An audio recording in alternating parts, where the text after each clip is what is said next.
Alright. So let's get started na po mga kapatid.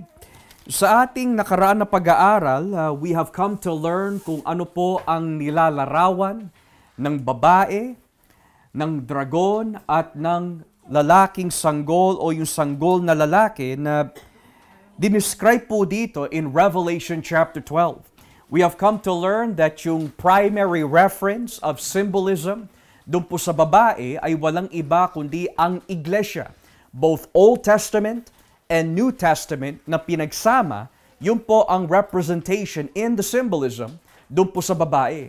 The secondary reference, of course, could have some form of relation doon po kay Maria, pero overall, ang pinaka-primary reference doon po sa symbolism nung babae na napag-aralan po natin nung last Friday is in fact the Old Testament and New Testament church. We have also come to learn that ang nilalarawan po ng dragon, according to verse 9, ay walang iba kundi si Satanas.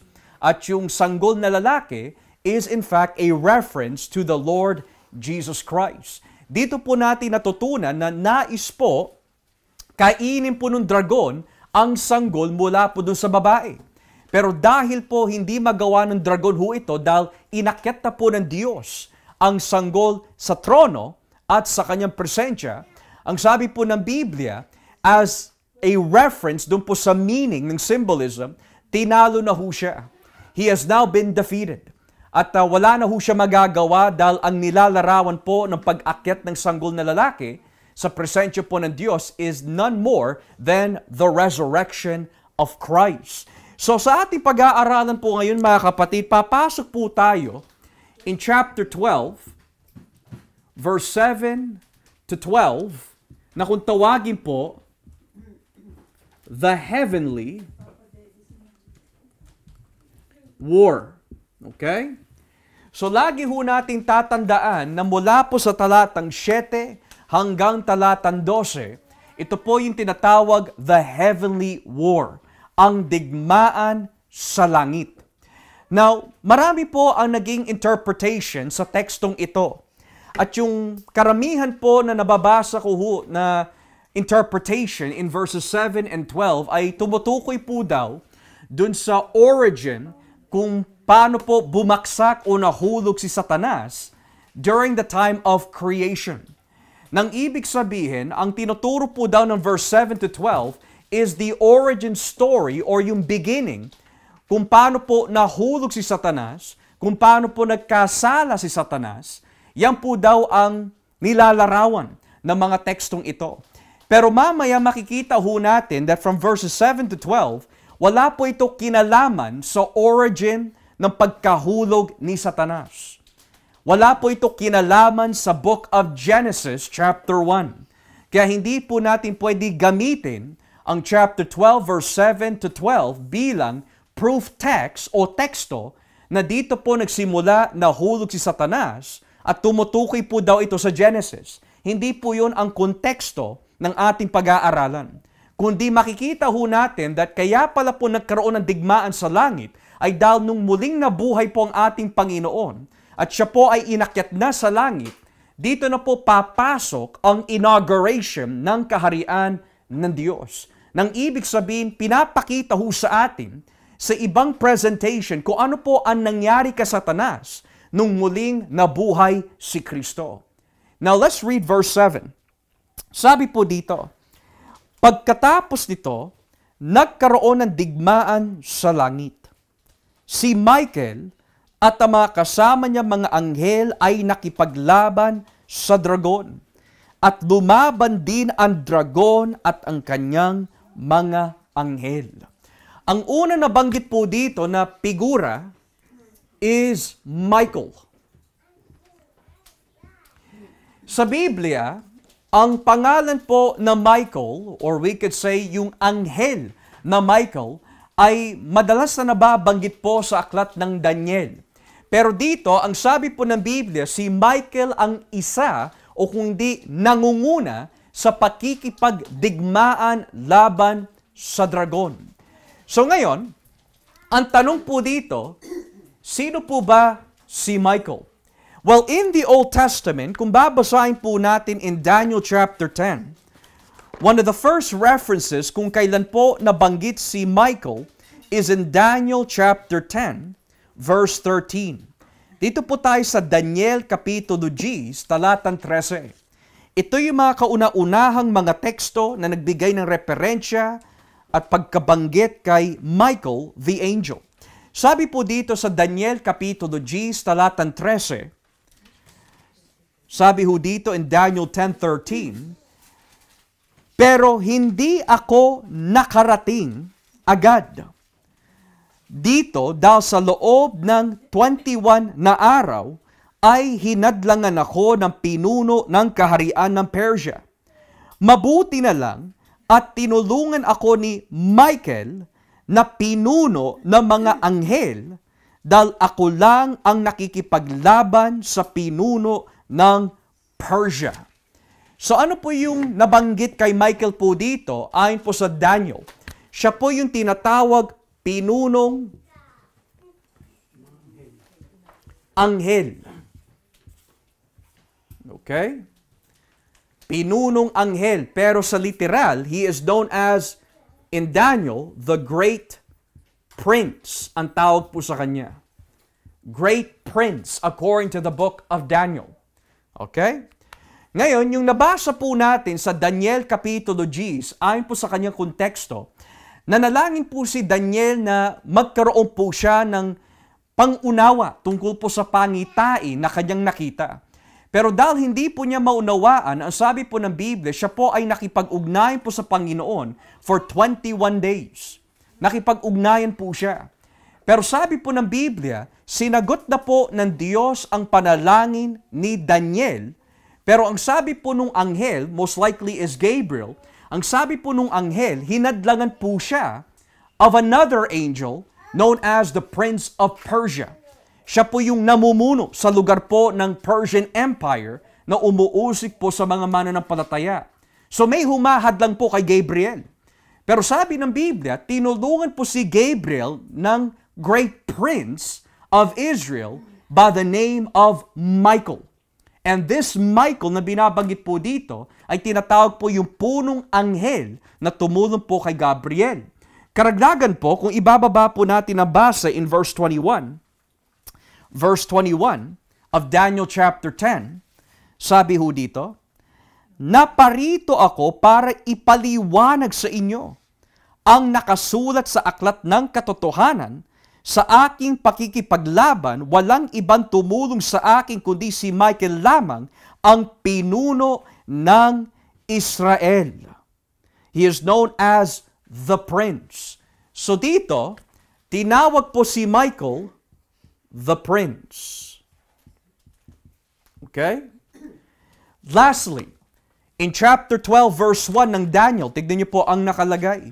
Sa Daniel Kapitulo 12, talatang 1. Daniel 12, talatang 1. Daniel 12 verse 1. Sa panahong iyon darating si Michael, ang makapangyarihang pinuno na nagtatanggol sa iyong mga kababayan. Magiging mahirap ang kalagayan sa mga panahong iyon at ang matinding kahirapang ito ay hindi pa nangyayari mula na naging bansa ang Israel. Pero ililigtas sa paghihirap ang iyong mga kababayan na mga pangalan ay nakasulat sa aklat. So dito, ang tawag po kay Michael, again, is Great Prince. Okay? Now, ayon po sa konteksto ng Daniel Kapitulo 12, ito po ay very interesting. Ayon po sa Daniel 12, ang sabi po dito, si Michael ang gagamitin po ng Diyos sa mga huling araw kapag inusik po ang Israel. Ulitin ko ho. Ayon po sa propesiya ng Daniel 12, ang gagamitin ng Diyos upang matulungan ang kanyang mga anak na kung tawaging Israel ay si Michael. Pero kailan? Isusugo po ng Diyos si Michael sa mga huling araw para tulungan ang mga Israelita. But we must understand, yung Israelita na binabanggit po sa Daniel 12 ay hindi tumutukoy lamang sa mga Hudyo. Dahil kung babasahin po natin ang buong Biblia, ang tunay na Israel ay yung mga sumampalataya kay Kristo. That means both Jew and Gentile ang binabanggit po dito. Na bakit po that's very important na maunawaan po natin? Dahil in Revelation 12, biglang binanggit po si Michael pagkatapos po na usigin ng dragon ang iglesia. Now, dahil sinabi po in Daniel 12, isusugo po niya si Michael kapag inusik po ang Israel. Ang tunay na Israel in Revelation ay yung church. At yung nilalarawan po ng babae in Revelation 12 is the church. Pero ano po ang ginawa ng dragon? Nais niya usigin yung sanggol, nais din po niya usigin ang babae. Kaya sino po ang nakipagdigmaan dun sa dragon nung inusig po niya yung babae at nung sanggol? Si Michael. So dito natupad ang Daniel chapter 12 that kapag dumating po ang matinding pag-uusig sa Israel, which is a representation of the church, isusugo po si Michael. So ang tawag po kay Michael po dito is siya yung pinunong anghel, the great prince. Minsan tinatawag siya the Prince of Israel. Now, kapag sinabi po prinsipe, it doesn't mean siya po ang nagmamay-ari o nagahari sa lugar na iyon. This is another way of saying, kasi the word prince sa wikang Hebreo is the Hebrew word sar. At ang ibig sabihin po ng salitang sar is chief of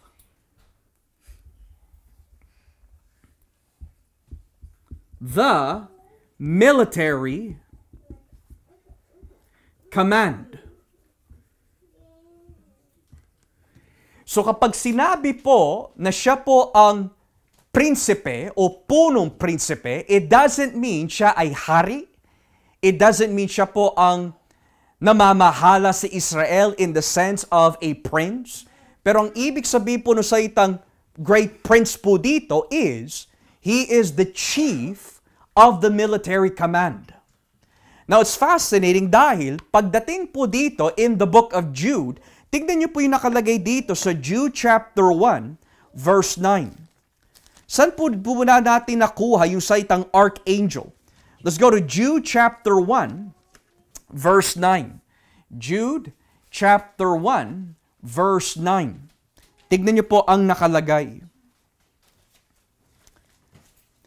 Kahit na si Michael, na pinuno ng mga anghel ay hindi nanlait nung ganoon, sapagkat nang makipagtalo siya sa diablo, kung sino sa kanila ang kukuha ng bangkay ni Moises, hindi siya ng ahas umakusa ng may panlalait.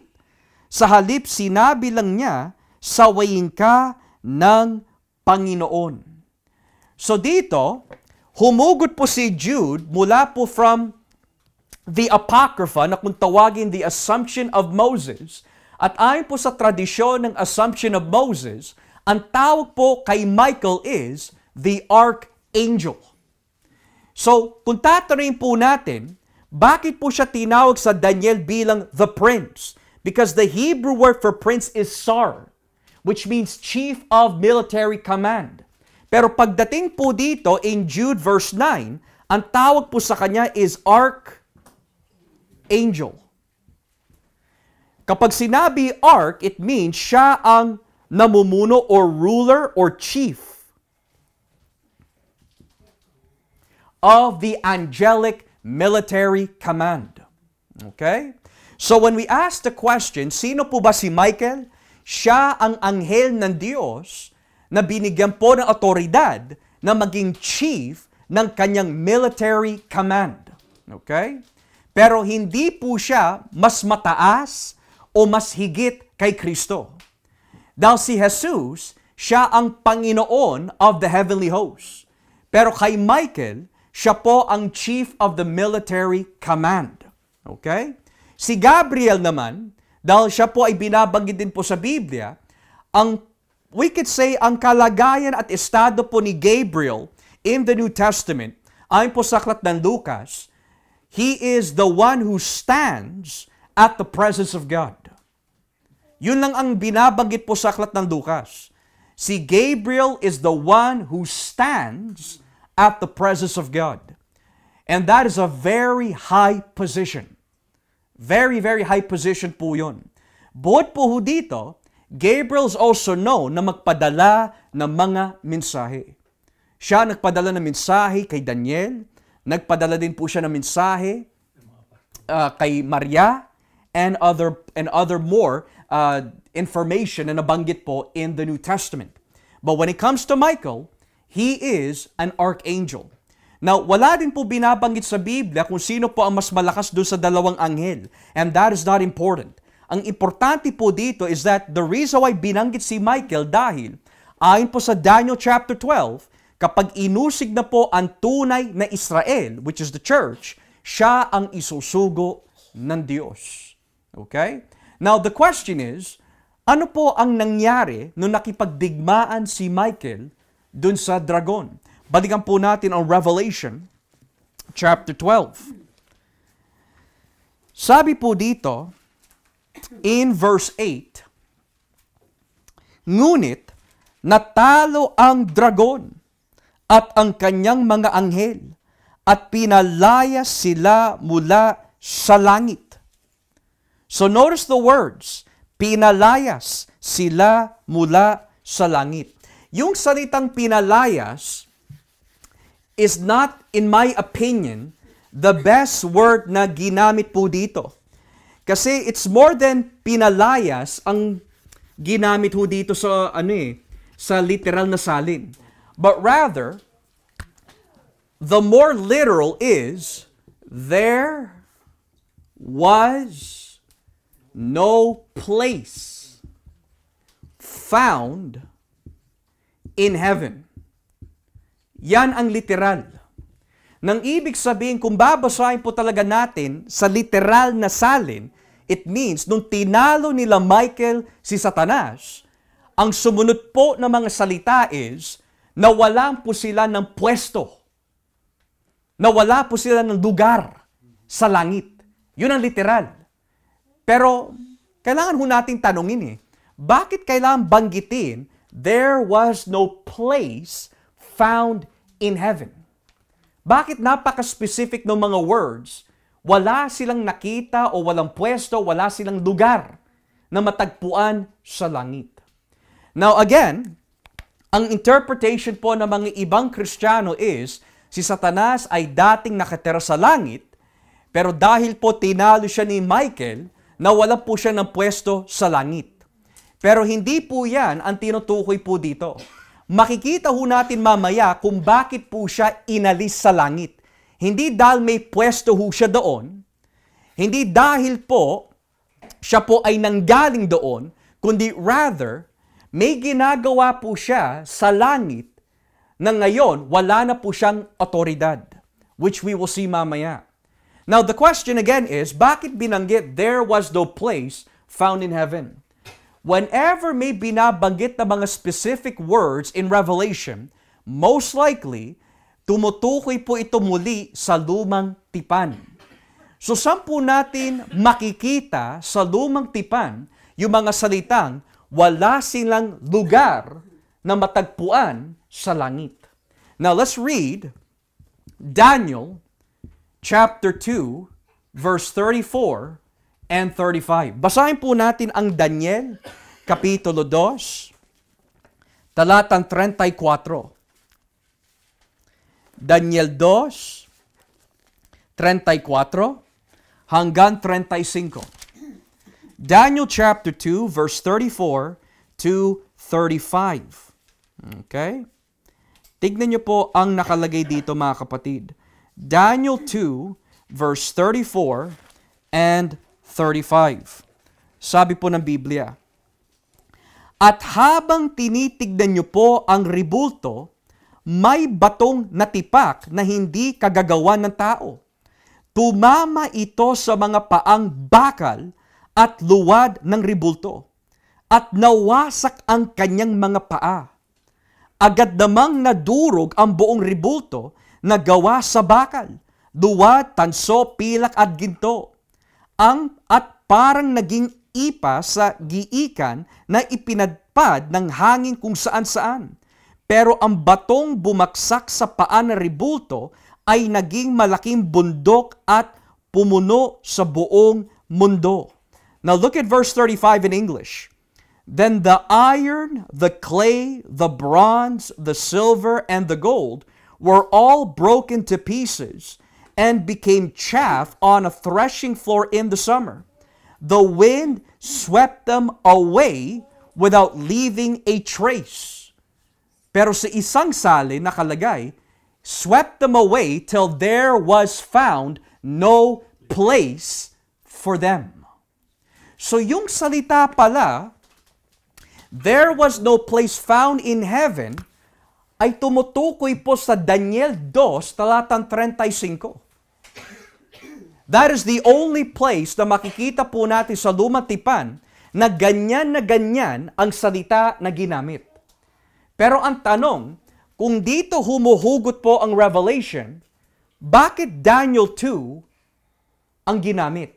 Dahil ang konteksto po ng Daniel Kapitulo 2 is, may isang hari, Nebuchadnezzar, may napanaginipan po siya isang malaking ribulto. Yung ribultong po yon, marami mga kulay ang bawat bahagi ng kanyang katawan.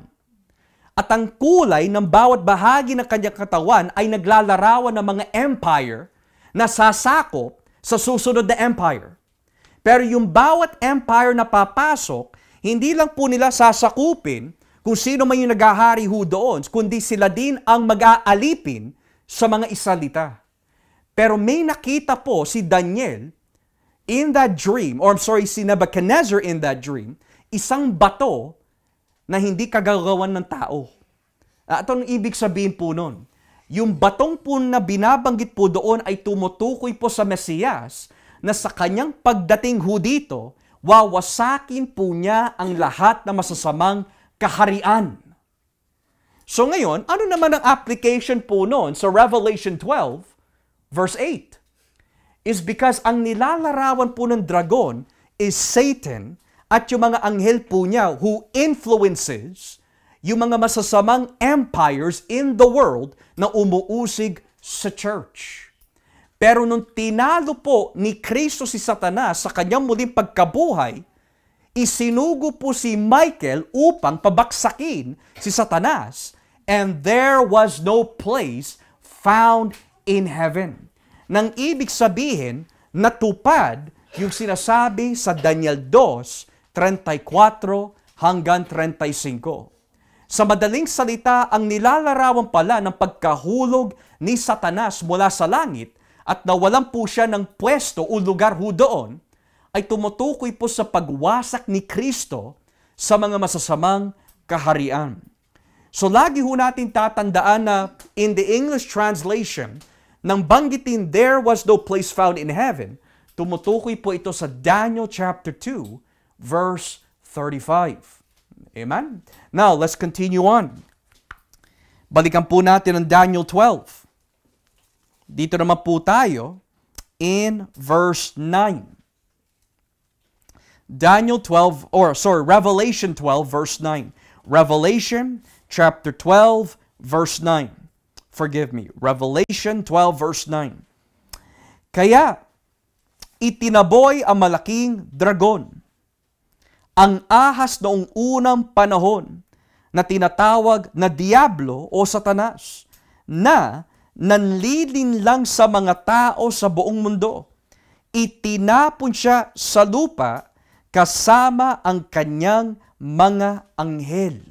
Now, there are two things na mapapansin niyo po sa talata 9. There are two lessons that you will observe. Unang-una, binabanggit po dito in verse 9, the 5 names of Satan. At pangalawa, yung salitang thrown out, itinapon, na binanggit ng ilang beses sa seksyon na ito. So tingnan po natin yung 5 names of Satan in verse 9. Unang-una, siya po ay tinawag na ano? Dragon. Now, we've come to learn kung ano po ang ibig sabihin po ng dragon sa Lumang Tipan. Bukod pa ho dun sa ahas sa Genesis 3, may binabanggit po in the book of Job, yung tinatawag na matinding ahas sa dagat na kung tawagin Leviathan. So yung Leviathan in Job, may kaugnayan po dito with the great dragon or serpent in Revelation chapter 12. Pangalawa, binanggit po yung pangalan, ang ahas noong unang panahon. Na bakit kaya tinawag po si Satanas ang ahas noong unang panahon? Is because tumutukoy po ito mga kapatid in Genesis chapter 3 verse 1. Yung unang panahon na binabanggit po dito ay tumutukoy po in the Garden of Eden nung tuksuhin ng ahas si Adan at si Eva. So ang nilalarawan pala ng ahas sa kontekstong ito, yung hayop na ginamit ni Satanas or we could say Satan transformed into the snake. It's hard to say, pero the snake represents Satan who tempted Adam and Eve. So kaya pala siya tinawag yung ahas nung unang panahon. Thirdly, ang tawag po sa kanya is Diablo. Now, kapag sinabi po yung salitang Diablo, ang katumbas ng kahulugan ng salitang Diablo is yung mahilig manira o magsira ng puri o reputation ng isang tao. Naninirang puri.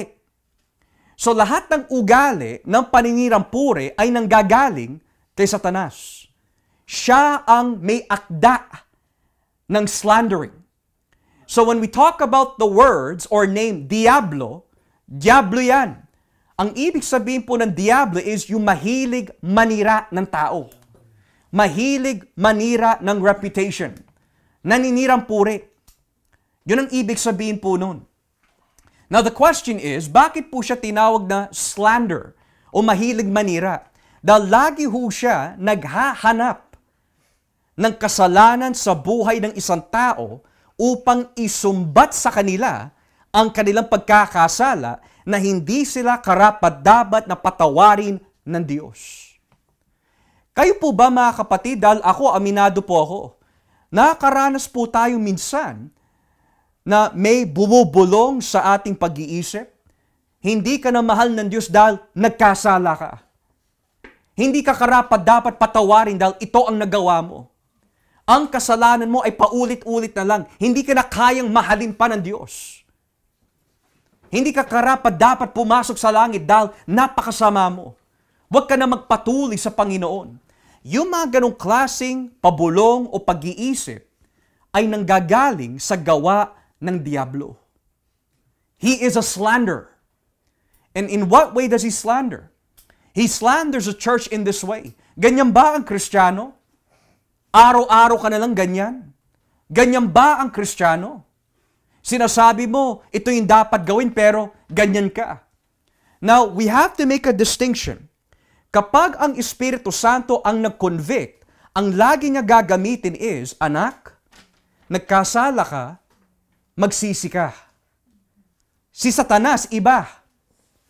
Ibubunyag po niya ang kasalanan mo, pero sasabihin po niya, hindi ka niya kayang patawarin. Hindi ka kayang patawarin ng Diyos. Huwag ka na magpatuloy. So how do you know na yung pumapaso sa ating pag-iisip ay nagmumula sa Espiritu Santo o kay Satanas? Yung isa, kapag ibinunyag na yung kasalanan mo, he will encourage you na magsisi. Satan, on the other hand, he will expose your sin, pero sasabihin niya, huwag ka na magpatuloy sa Diyos. There's a difference. In 1 John, if we have sinned, confess it. But what happened kay Judas Iscariote? Dahil sobrang nag-guilty po siya sa kanyang mga nagawang kasalanan, nagpakamatay siya. I wonder, even though hindi binabanggit ng salita ng Diyos dito in the Gospels, pero it makes you wonder, sino kaya ang nag-influence sa kanya? Kasi Even at the dinner table, dun sa Last Supper, sabi ng salita ng Diyos, Satan entered into him, influenced him. So who could have influenced him also to commit suicide? It should be assumed because Satan is an accuser.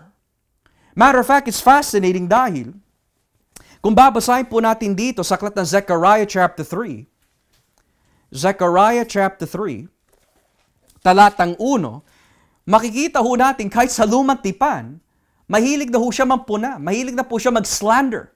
Tignan niyo po dito sa Zechariah 3 verse 1. Ipinakita sa akin ng Panginoon ang punong pari na si Josue, na nakatayo sa harapan ng anghel ng Panginoon. Nakatayo naman sa gawing kanan niya si Satanas upang paratangan siya.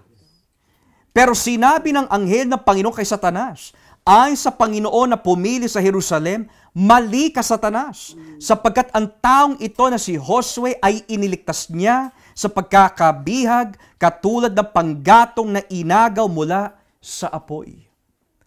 Now, bakit po napaka-importante na malaman po natin ang gawa ni Satanas? Dahil he will always discourage you with your sins to never ask God for forgiveness.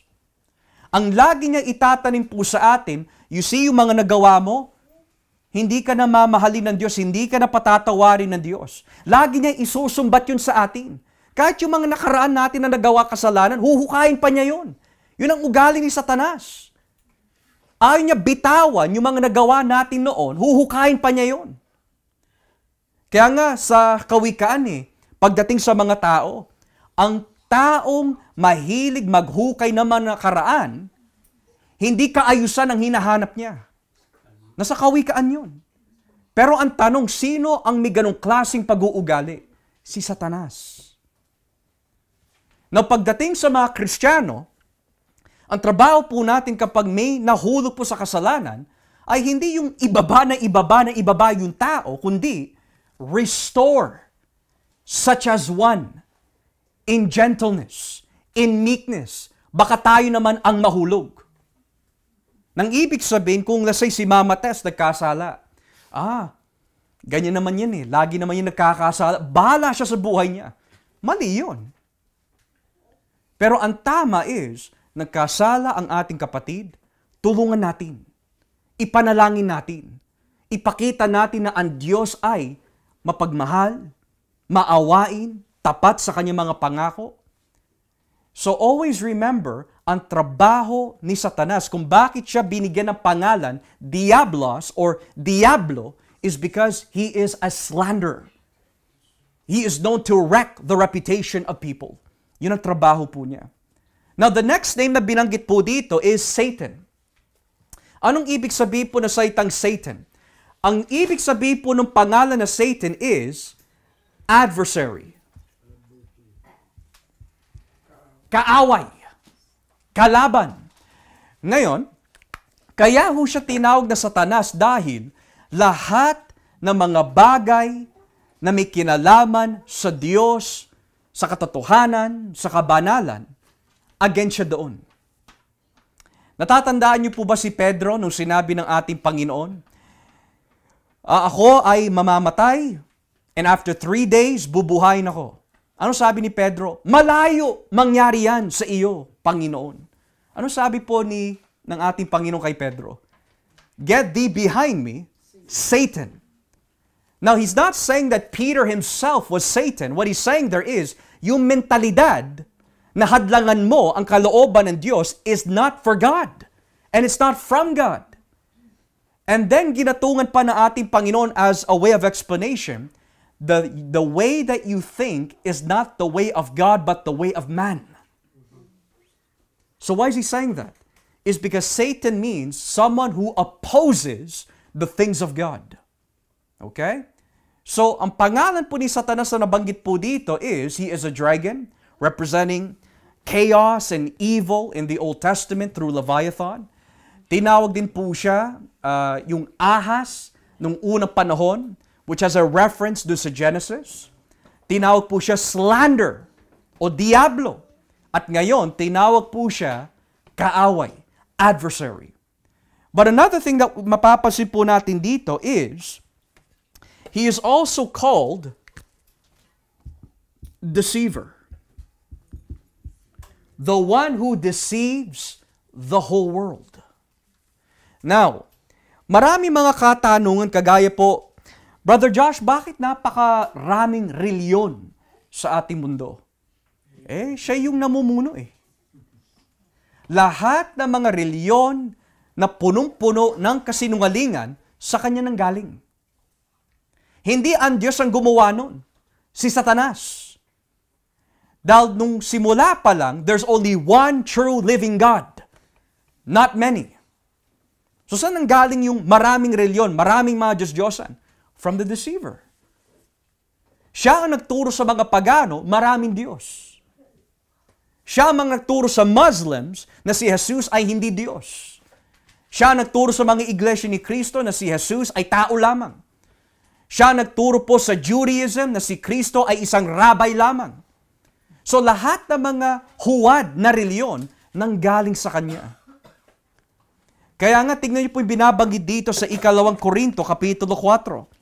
2 Korinto Kapitulo 4, talatang 3. 2 Corinthians chapter 4, verse 3 and 4. Tignan niyo po ang nakalagay mga kapatid. Ngunit, kung may mga hindi nakakaintindi sa magandang balita na aming ipinapahayag, ito ay ang mga taong napapahamak. Ayaw nilang maniwala sa magandang balita dahil ang kanilang mga isipan ay binulag ni Satanas na naghahari sa mundong ito. Binulag niya sila para hindi nila maintindihan ang magandang balita tungkol sa kapangyarihan ni Kristo na siyang larawan ng Diyos. So, how is he a deceiver? He makes people believe something na kontra sa katotohanan ng Ebanghelyo. So lahat ng mga reliyon na nagtuturo, kaya mo iligtas ang sarili mo basta gumawa ka lang na mabuti, siya ang may akda ng doktrina na yon. Yung mga nagtuturo, ang lahat ng tao ay hindi mahuhulog sa impyerno, kundi ang lahat ay maliligtas.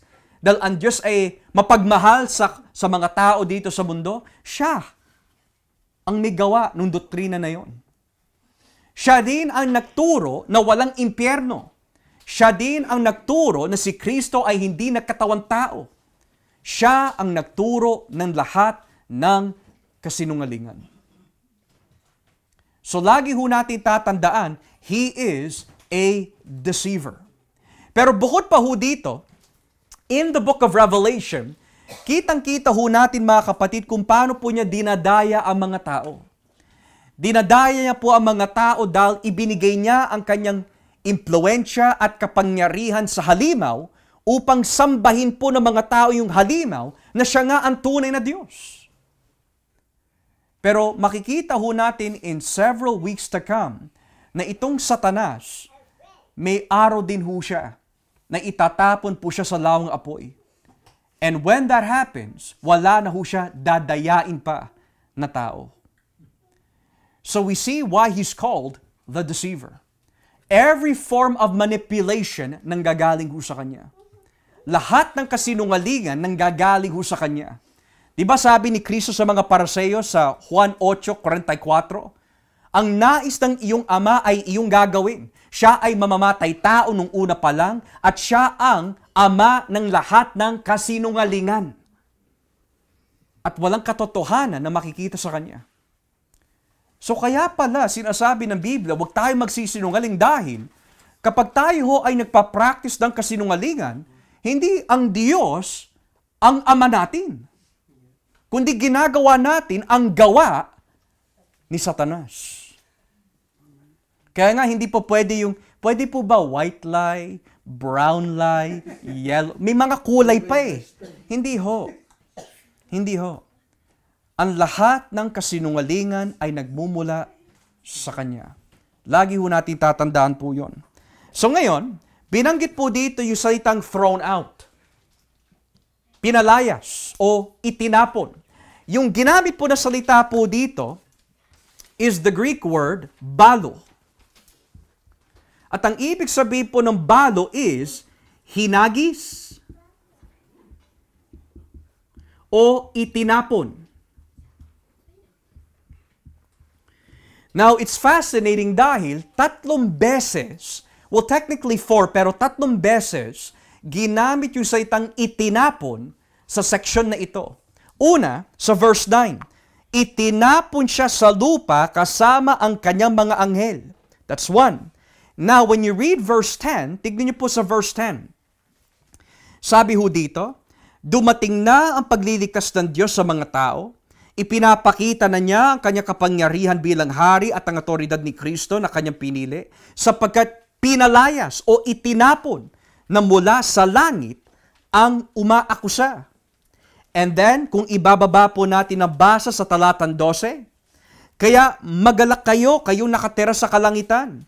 Pero nakakaawa kayong mga nakatira sa lupa at dagat dahil itinapon na riyan sa inyo si Satanas. And lastly, verse 13, nang makita ng dragon na itinapon na siya sa lupa, tinugis niya ang babaeng nanganak ng sanggol na lalaki. So bakit paulit-ulit na lang sinasabi ng Panginoon, itinapon, itinapon, itinapon, itinapon? Di pa ba sapat na sabihin na lang na isang beses lang na itinapon siya? Is because nais i-emphasize ng Diyos sa mga mambabasa, talo na si Satanas. Talo na. Now, it's fascinating dahil in first century Jewish thought, kapag inulit mo ang isang bagay more than 2-3 times, it emphasizes the truth and seriousness of a matter. Halimbawa, Martha, Martha. Right? Truly, truly, I tell you. Inulit yun ng mga ilang beses for emphasis. Pero dito, more than twice binanggit, itinapon, itinapon, itinapon, itinapon. That means, talunan si Satanas. Okay? Pero you also want to ask the question, outside of Revelation, how important is the word thrown out? Kasi hindi lang po dito sa Revelation makikita na itinapon po si Satanas mula sa langit. And I want to also elaborate kung anong ibig sabihin na itinapon po siya sa langit. It doesn't mean na siya po ay nakatira sa langit, but rather may ginagawa po siya sa langit dati, pero ngayon dahil sa muling pagkabuhay ni Kristo, wala na siyang otoridad na gawin yon. So pinalaya siya. Look what it says here sa Lucas Kapitulo 10. Lucas Kapitulo 10. Talatang 17. Luke chapter 10, verse 17. Natatandaan niyo po ba nung isinugo ng Diyos yung 70? Luke chapter 10, verse 17. Tignan niyo po ang nakalagay. Masayang bumalik ang 72 tagasunod ni Jesus. Sinabi nila sa kanya, Panginoon, kahit po ang masasamang espiritu ay sumusunod sa amin kapag inutusan namin sila sa pangalan niyo.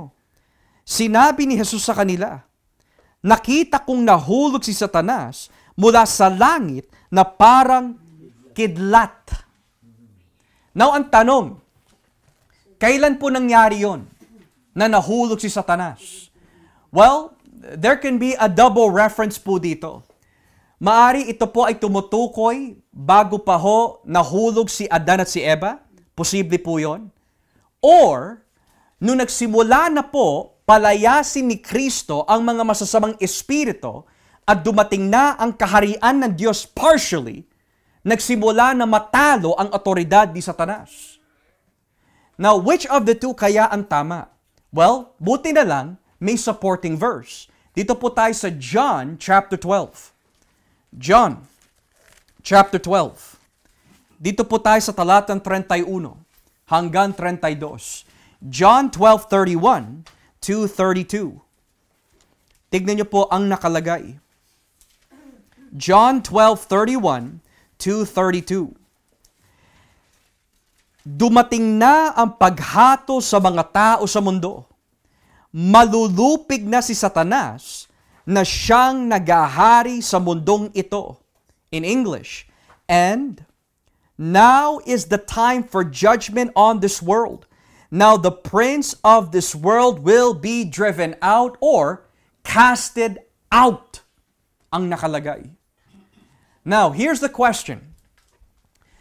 Nung sinabi po ni Kristo, dumating na ang oras na itatapon si Satanas, what was he referring to here? Kailan itinapon si Satanas? Sa panahon ng Genesis? Or at the cross? Let's read verse 32. Sabi po, at kapag itinaas na ako mula sa lupa, that's a reference to the cross, ilalapit ko ang lahat ng tao sa akin. Now, karagdagan lamang po, anong kinalaman ng pagkapako ni Kristo at ang paglapit ng mga tao sa Kanya sa pagkahulog ni Satanas? Ang ibig sabihin po ng nahulog ay hindi literal na nahulog talaga si Satanas. Tatandaan po natin, may kapangyarihan si Satanas na umakyat at pumarito to and fro. So it's not literal na nahulog siya as in physically nahulog siya. It's another way of saying, he has no longer authority, he is defeated. Pero ang tanong, authority over who? Kung siya ay talunan, ano po yung nawalan na otoridad sa kanya? Yung na ibulag yung mga tao permanently sa katotohanan. Nawalan po siya ng otoridad po doon. Bakit po? Dahil nung namatay si Kristo sa krus, dumalapit na yung mga tao sa Kanya. Nang ibig sabihin, whom the Son sets free is free indeed. Free of what? Free from Satan to come to Christ. So yun ang ibig sabihin na nahulog siya. He's been defeated. Nawalan po siya ng otoridad. Kaya, Pastor, ano yung katibayan na nawalan po siya ng otoridad? Tignan po natin ang buhay natin noon. Whatever you were before, hindi ka na ngayon. That is the result ng pagkahulog ni Satanas because Christ defeated Satan at the cross and at the resurrection. You see that? So yung presentation na binabanggit po dito in Revelation 12 kanina is a reference to the resurrection of Christ. Okay? Now, going back to chapter 12, balikan po natin in chapter 12. Let's go to verse 10. Dahil po talunan si Satanas, ano po naging epekto po nito sa langit? Revelation 12 verse 10. Pagkatapos, narinig ko ang malakas na tinig mula sa langit na nagsasabi, dumating na ang pagliligtas ng Diyos sa mga tao. Ipinapakita na niya ang kanyang kapangyarihan bilang hari at ang otoridad ni Kristo na kanyang pinili, sapagkat pinalayas na mula sa langit ang umaakusa sa ating mga kapatid sa harap ng Diyos araw at gabi. Now, nabanggit ko po kanina that kung babasahin lang po ang verse 9, 5 deskripsyon, 5 pangalan ang nabanggit kay Satanas. Pero, kung pagsasamahin din po natin ang verse 10, dun sa verse 9, it's technically 6. Dahil ang tawag din po kay Satanas, the accuser. Now, again, we've already come to understand kung ano po ang ibig sabihin yung umaakusa. Wala po yung pinagkaiba doon sa salitang diablo or slander. Inaakusahan po niya ang mga pinili ng Diyos na hindi sila kayang patawarin ng Diyos, hindi sila kayang mahalin ng Diyos sa kabila ng kanilang mga nagawang kasalanan. Yun ang accusation po niya. Pero dahil nga po, tinalo ni Kristo si Satanas sa kanyang pagkamatay sa krus at sa kanyang muling pagkabuhay, ang kanyang pagkamatay sa krus at ang kanyang muling pagkabuhay ang nagbigay po sa atin ng malinis na konsensya dahil pinatawad na ng Diyos ang ating mga kasalanan through the death, burial, resurrection of Christ. Moreover, it also mentions in verse 10 the words, dumating na. Dumating na. At ano po yung ibig sabihin na dumating na? May mga katuruan na umiikot kahit po sa ating kasalukuyan po na panahon na ang kaharian po ng Diyos ay hindi pa dumarating. It's gonna come kapag nagbalikan na ang mga Israelita sa Jerusalem, and then kapag bumalik na po si Kristo, doon lang itatayo ang kaharian. Pero sabi po ng Biblia, dumating na eh. Ngayon, kung dumating na ang kaharian, kailan nagsimula? It started when Christ rose from the dead. Because what does it say in Matthew 28? All authority has been given to me, both in heaven and on earth, because of His resurrection. So dahil po dumating na, bakit po nagpupuri ang mga kalangitan? Unang-una, nagpupuri po sila dahil dumating na ang kaharian ng Diyos. Pangalawa, nagpupuri sila dahil nawalan na ng otoridad si Satanas na akusuhin po, na i-accuse ang mga Kristiyano sa langit. So bakit po siya itinapon mula sa langit? Dahil ang kanyang ginagawa pala sa langit, ayon po sa symbolism, He is accusing the saints. Now, when you read the Old Testament, does this sound familiar? Satan goes to heaven to accuse someone. It brings back Job. Diba sabi po sa Job 1, Job chapter 2. Pero ang tanong, bakit po ina-accuse si Job? Dahil in Job chapter 1 verse 1, ang tawag po kay Job, he's God-fearing. He hates sin. Description po yon ng isang taong binago ng Diyos. So habang nandito po tayo sa lupa mga kapatid, makikipagdigmaan po tayo with the battlefield of the mind. But we must always remember, kung hiningi na po natin sa Diyos ng kapatawaran yung mga kasalanan na gawa po natin, na may tunay na pagsisisi, hindi na ipapaalala pa ng Panginoon sa atin yung mga kasalanan na yun. Dahil ang Diyos ay nangako, your sins will I remember no more. So lagi ho natin tatandaan kapag may nagkasala po sa church, restore ho natin. Huwag mo na ipaalala pa yung mga nakaraan. Dahil kung paulit-ulit mo lang pinapaalala sa mga tao yung mga nagawa po nila kasalanan, ginagawa ho natin yung gawa ng Diablo. Hindi gawa ng Diyos yun. Ang gawa ng Diyos is, pinatawad na kita, kinalimutan ko na, hinagis ko na sa dagat. That's in Micah. Your iniquities I have tossed in the depth of the sea. At ganoon din sa mag-asawa. Kapag may ginawa po si Mrs. o si Mr. ng pagkakamali, huwag mo na hukayin yung mga nakaraan na 10 years ago, ito yung ginawa mo. Gawa ng Diablo yun, mga kapatid. Hindi gawa ng Diyos yun. Kung talaga pinatawad mo na siya, para lang manalo ka sa argumento, bakit ka huhugot sa nakaraan? Hindi gawa ng Diyos yun. So wag ho natin magiging ugali na iisipin pa natin, naku, wala akong hindi ko matalo itong taong ito sa argumento. Huhugot na lang ako sa past. Mali yun. Kasi hindi gawa ng Diyos yun. Gawa ng Diablo yun. So sabi po ng Biblia, nagpupuri po ang kalangitan. Bakit po?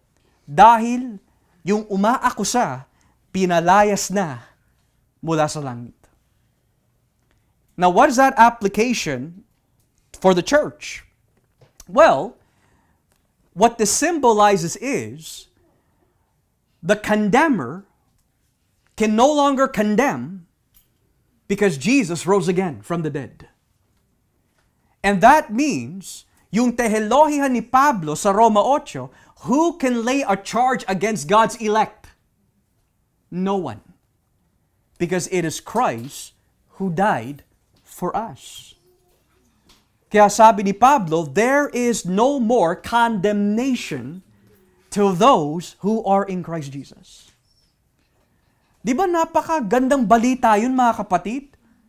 Na lahat ng mga nagawa po nating kasalanan po noon, ngayon, kung pagsisisihan po natin, hindi na ibabalik pa ng Diyos sa atin yun. Hindi niya na ipapaalala pa. Pero naalala lamang po natin ang kasalanan on a few bases. Number one, kung hindi mo pinagsisihan. Yun. Nagiging burden yun sa konsensya. Kapag hindi mo sinusuko ang kasalanan, nagiging burden yun. At lalong bumibigat araw at gabi. Number two, kapag hindi mo pinaniniwalaan yung kapangyarihan ng pagkamatay ni Kristo sa krus, naniniwala ka ba na mas matindi ang kapatawaran ng Diyos kesa sa iyong kasalanan? Kung hindi ka naniniwala, talagang guguluhin ka ng konsensya mo. And number three, yung kasinungalingan ng diablo. Kung hiningin mo na ng tawad sa Diyos, pinagsisihan mo na, pero binabalik pa rin po niya yung mga nakaraan, huwag mo tanggapin yun. Ang sabihin po natin, pinatawad na ako ng Diyos, muling nabuhay si Kristo, tapos na. Pinagsisihan ko na, sinasikap ko na hindi balikan pa yung dati, pinatawad na ako ng Diyos. Kaya napakaganda mga kapatid, yung feeling na wala ka nang binibitbit na bigatin kasi pinatawad ka na eh. No wonder why sinabi po ni David, restore to me the joy of your salvation, that I can teach sinners the way of God. Kasi hindi natin magagawa na maging epektibo sa ministry kung may dinadala ka. You need that burden of sin removed. Kaya sinabi ni Kristo, come unto me, all you that labor and are heavy laden, and I will give you rest. Purihin ang Panginoon. Lastly, verse 11 and 12. Verse 11. Ngunit, natalo na siya ng ating mga kapatid sa pamagitan ng dugo ng tupa at ng katotohanang ipinangangaral nila. Hindi sila takot na ialay ang kanilang buhay alang-alang sa kanilang pananampalataya. So ang tanong, paano po natalo ng mga pinili ng Diyos si Satanas? Three things. Blood of Christ, or blood of the Lamb. Number two, their testimony. And number three, not loving their lives until death. Unahin muna po natin yung salitang blood of the Lamb. Anong ibig sabihin na nagtagumpay ang mga Kristiyano sa pamagitan ng dugo ni Kristo? Yung ibig sabihin po na salitang dugo ng tupa is another way of saying the death of Christ. Natatandaan niyo po ba nung pinag-aaralan po natin ng Revelation chapter 5? Di ba nagkaroon ng matinding kalungkutan si Juan? Sino ang makapagbubukas ng selyo? Sino ang karapat-dapat? Walang karapat-dapat sa langit, walang karapat-dapat sa lupa, walang makita. Pero ano po yung nakita ni Juan? May nakita po siya isang tupa na parang pinatay pero nakatayo. And he goes on to say na itong tupang ito ay karapat-dapat dahil siya ang nagtagumpay. At ang ibig sabihin po nun, the death of Christ is the victory of the church. The death and the resurrection of Christ is the victory of the church. So that means, the reason why si Satanas ay talunan dahil Jesus died for me, Jesus died for you, and therefore Satan has no more victory sa atin. Secondly, dahil sa kanilang patotoo, anong ibig sabihin po niyan? Testimony. And by the word of their testimony.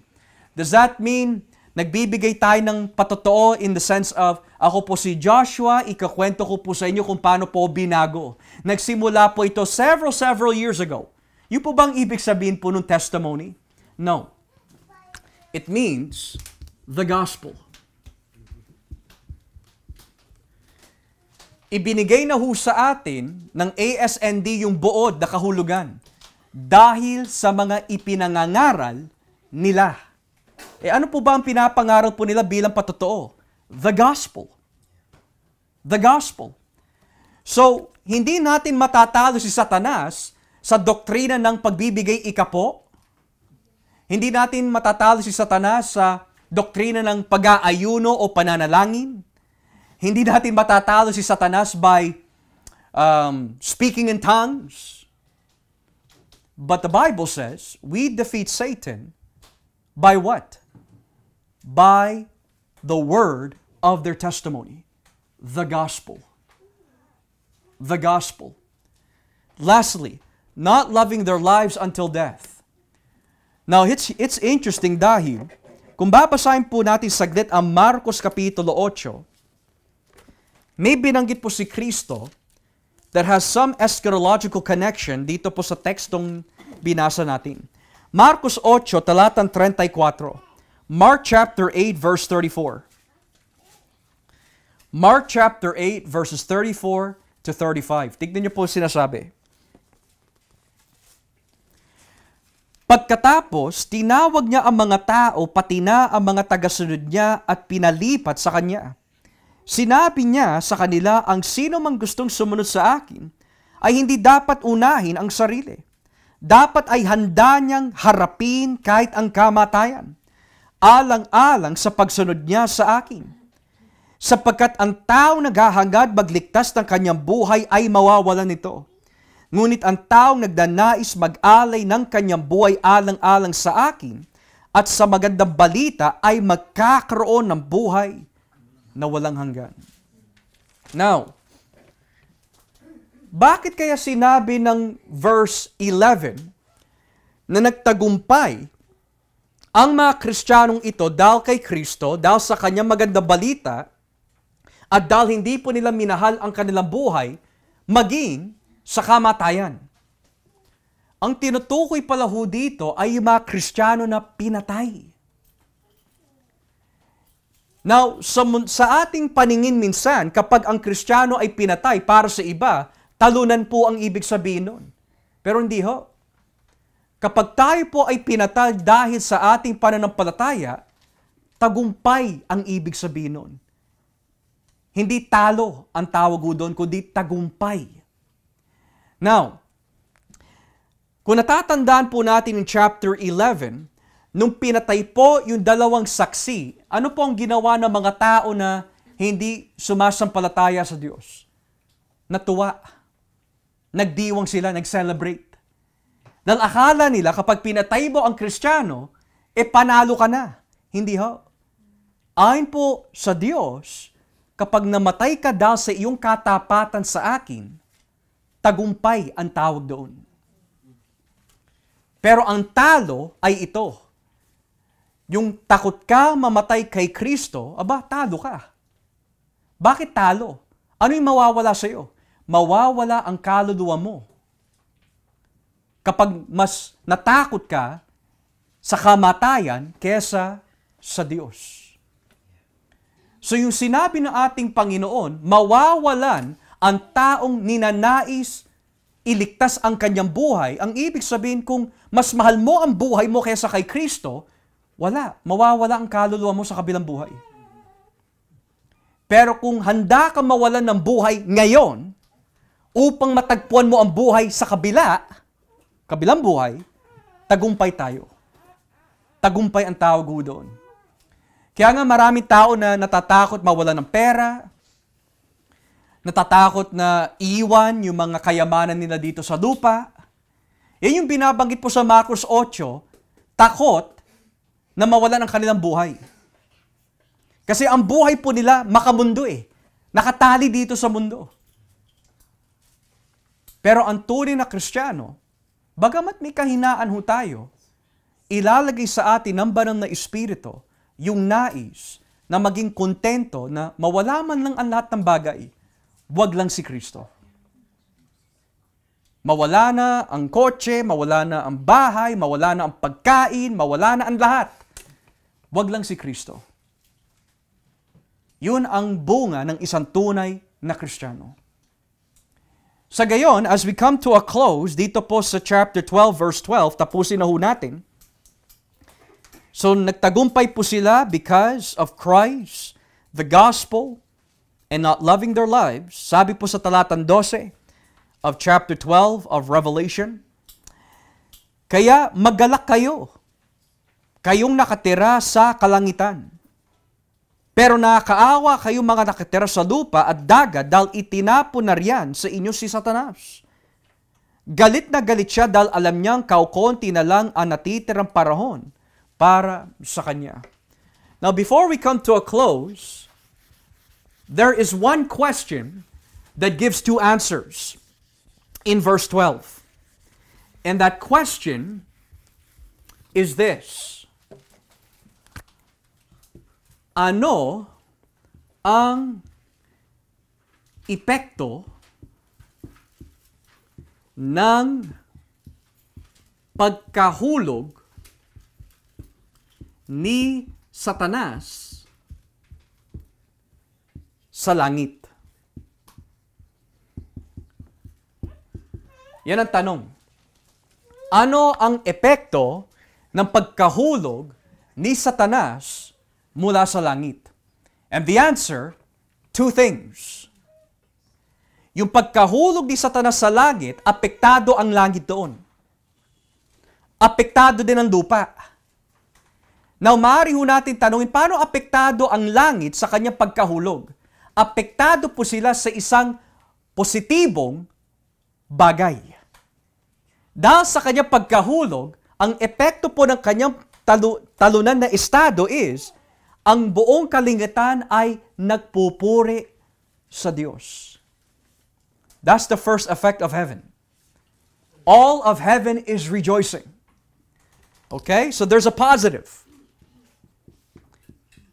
The positive is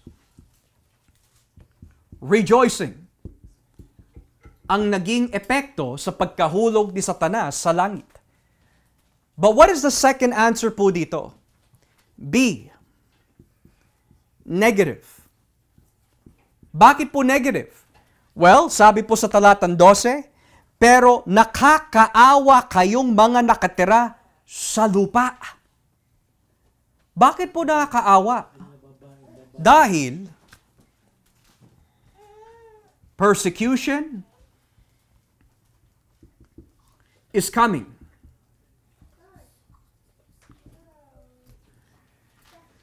So para sa iglesia, it's negative in the sense, tayo po ay uusigin, pero of course, there is a positive result. Pero sa mga wala kay Kristo, ang pagkababa ni Satanas o dahil po sa kanyang pagkahulog is also negative. Dahil, kukunti na lang po yung oras ni Satanas. Saan kaya siya itatapon pagkatapos po nun? Sa lawang apoy. Pero hindi lang ho siya ang ihahagis doon.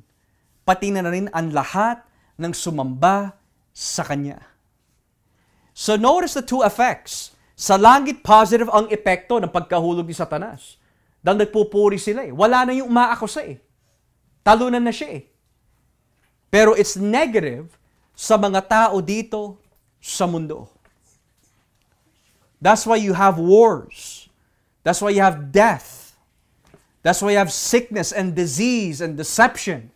Lahat po yan ay dahil nagmula sa galit ni Satanas na pinintulutan ng Diyos na mangyari. So, as we come to a close mga kapatid, we start to see kung ano po ang kahulugan ng section na ito. Bagamat na binanggit si Satanas, bagamat binanggit po si Michael, bagamat binanggit po yung mga anghel na nakipagdigmaan sa langit, ang tunay na kahulugan ng talatang 7 hanggang 12 ay nakasentro pa rin kay Kristo. Bakit po? Dahil sa kanyang muling pagkabuhay, Dahil sa kanyang ginawa sa krus ng Kalbaryo para ho sa atin, wala ng otoridad si Satanas na umakusa laban sa atin. Pangalawa, dumating na ang kaharian ng Diyos. Pangatlo, mga kapatid, kokonti na lang ang natitirang oras ni Satanas bago bumalik si Kristo upang ihagis po siya sa lawang apoy.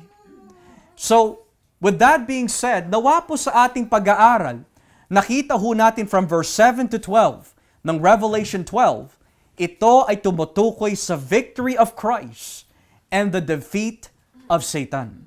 The victory of Christ and the defeat of Satan. So, nais ko po na buksan ang ating Bible study floor sa mga may katanungan na angkop o hindi angkop sa ating pag-aaral. Ang tanong, bakit dumarating pa sa isang Kristiyano na nabibigyan pa sila ng pagkakataon na yung bang merong nag-aakusa sa kanya na ilalagay sa isipan ng tao, ng mga Kristiyano, na hindi pinatawad, gano'n. Yung ba'y nangangahulugan na yung authority ni Satanas mayroon pang authority na ginagawa si Satanas para manlinlang? We could say that when he was casted down, it doesn't mean na hindi na siya pwede kumilos in the sense na mandaya. Kasi hinagis po siya dito sa lupa eh. But what he cannot do is to accuse the saints that hindi sila kayang patawarin ng Diyos because Christ died for the elect. Pero darating at darating din po yung mga bulong dahil nandito po tayo sa lupa, bahagi po yun ng ating gera laban ho sa Kanya. But he has no basis anymore dahil nga Christ died and rose again. So it's partial. Partial. Matter of fact, may binabanggit po dito sa chapter 20, verse 3. Chapter 20, verse 3. Ng pahayag? Pahayag po. Pahayag chapter 20, verse 3. Tignan niyo po yung sinasabi ho dito. Kasi meron po itong kaugnayan doon sa chapter 12. Pero iprinisinta lang po sa ibang anyo. Inihulog siya ng anghel sa kailaliman, saka isinara at sinusian. At tinatakan pa ang pintuan nito upang walang mang-ahas na magbukas. Ikinulong siya upang hindi makapandaya ng mga tao sa iba't ibang bansa sa loob ng 1,000 na taon. Pero pagkatapos ng 1,000 taon, pakakawalan siya sa loob ng maikling panahon. So binanggit din po yung salitang maikling panahon. So it's the same thing doon sa chapter 12, nang ibig sabihin ng maikling panahon is that very limited na lang po ang kaya niyang gawin. So in that limited time, he can still persecute the church, he can still deceive people, pero once that's over, no more authority na talaga si Satanas. Hindi na siya makakakilos. Yeah. So we could say he's already defeated, pero yung complete authority po niya na mandaya and everything, hindi pa siya masasabi natin completely destroyed kasi marami pa rin po siya mga tao na dinadaya. So, Pastor, masasabi ba natin yung tinatawag na not yet? Yes, so yung not yet, yung the second coming of Christ, there he will no longer be able to deceive. Yeah. So already not yet. Yeah. Bro, you had a question. Yeah, Pastor. Just to clarify, was it last week or 2 weeks ago, yung babae earlier in the chapter or the previous chapter was the church being persecuted, diba? Yeah, last Friday, yeah. Right, yeah. So, just for clarification, this war that arose in heaven na nakita Ni Juan. dito sa chapter na to, hindi to recapitulation of the battle. Oh, it's a recapitulation. Of the battle of Armageddon? It is. But it's presented in a different form. Okay. Why? Because the dragon tried to snatch the child, but he went up. And what does that signify? Victory. So ngayon, Revelation is presenting verse 7 to 12 in an heavenly imagery. Heavenly war imagery. How does that look like? So from verse 7 to 12, it's a recap of verses 1 to 6. Kasi How come Satan can't grab him anymore? It's because he's been defeated. Now, how does that look like in a heavenly war imagery? Verse 7 to 12. It's a recap. Yeah. Okay? Anyone else? Merong mga katanungan? This evening? Any? Pastor, yung gera sa langit, nawala na yun. Ngayon, ang gera ngayon, nasa lupa na. Yes. And I also want to be clear that yung binabanggit po na gera sa langit, hindi po ito tumutukoy sa panahon ng Genesis bago nagkasala si Adan at si Eva. Hindi po yun tumutukoy po dito. But rather, it's a reference at the resurrection of Christ. Ipinakita ho sa atin ng Diyos. How does that look like in a heavenly war? Yeah. Okay. Anyone else have other questions related or unrelated sa ating mga... So, Pastor, sa return ng Panginoon, there's no longer need for a final confrontation of a battle kasi nga, talo na si Satanas eh. What's only gonna happen is subsequently papatayin yung mga hindi sumampalataya kay Kristo at lahat ng mga hindi sumampalataya at si Satanas. Teka lang bro, sorry. Maybe we could tayo si Cal. Sorry, I couldn't. At si Satanas at ang kamatayan iaalis sa dalawang apoy, diba? So there's no longer need for A battle. kasi No. nga yung was it chapter 16 ba yung Armageddon? 16 another war sa 16, diba? It's basically another recapitulation ng Exactly. the same war na nakita. Exactly. So you remember in Revelation 6 where it says na itago mo kami sa presensya ng galit ng tupa. Well, that's a recap of Battle of Armageddon. That's a recap of Revelation 20 verse 11 to 15, the final judgment. So all of this is just one and the same message in different form. Kasi nga mga talo na sila. Exactly. And in Revelation 5, if Satan was not defeated, Jesus would not be the lamb standing who has been slain. And he would not be worthy to open the seals. So all of that is just a recap. Yep. According dito sa pahayag 20, 3, na si Satanas ay tinapon dito at siya ay itinulong ng 1,000 years. 1,000 years. Yes. At ang tanong dito kasi sabi nyo, malapit na. Ngayon, ito bang 100 years naganap na? 1,000 years? Wala, 1,000 years. Yeah. That's a very good tanong po, Tay. Ililinaw ko lang po yung mga naging pananaw po throughout history dyan. Yung 1,000 years po ay tinatawag po sa ilan yung millennium. Isang millennium. Ngayon, sa mga ibang Kristiyano tayo, ang paniniwala po nila, literal, yung 1,000. Meron naman naniniwala that yung 1,000 ay naglalarawan po, hindi literal kundi, naglalarawan lang po ng isang mahabang panahon. Ngayon po, kung gagawin po natin literal na 1,000 po siya, mahirap po kasi kung magiging technical lang po tayo, yung salita na ginamit po doon mula sa original, hindi singular, plural. Which means kung gagawin po natin literal, 1,000s. Hindi 1,000 lang, 1,000s, plural. Pero, bukod pa ho doon, kung gagawin din po natin literal ho yun, mahirap po dahil ang Revelation, karamihan ng mga numero na binabanggit po dito, symbolic, hindi literal. So kapag sinabi ho ng mga Kristiyano, literal na 1,000 yan, then kailangan din natin gawin literal yung mga ibang numero na ginamit sa Revelation. So ngayon, ang ginagawa po ng iba tay is that ang kanilang paniniwala ho dito, dahil ang Revelation ay symbolic, maari ang nilalarawan po ng 1,000 po na yan ay isang mahabang panahon. Ngayon, ang tanong ho ninyo, yan po ba ay naganap ngayon? Sa aking pagkakaintindi tay, dahil ang mga chapter sa Revelation ay iisang mensahe lang na ipinipresenta sa iba't ibang anyo pero ganun din ang mensahe. I believe nung na si Kristo po ay namatay at muling nabuhay, ang nilalarawan po ng chapter 20 verse 3 na siya po ay, ang tawag po doon sa Tagalog, chained, bound. Ginapos ba yon? Yung ba yung tamang... kinadena, yon. Thank you po. So kinadena, ang nilalarawan po nun is that siya po ay limitado na sa kanyang pwedeng gawin. Ngayon, kung gagawin po nating literal na ikinadena si Satanas, hindi rin po posible dahil si Satanas ay espiritu. Hindi natin pwede ikadena ang espiritu. At hindi rin po pwede na ang kadena na ginamit ay spiritual din dahil meron po siyang picture na pinipresenta ho dito.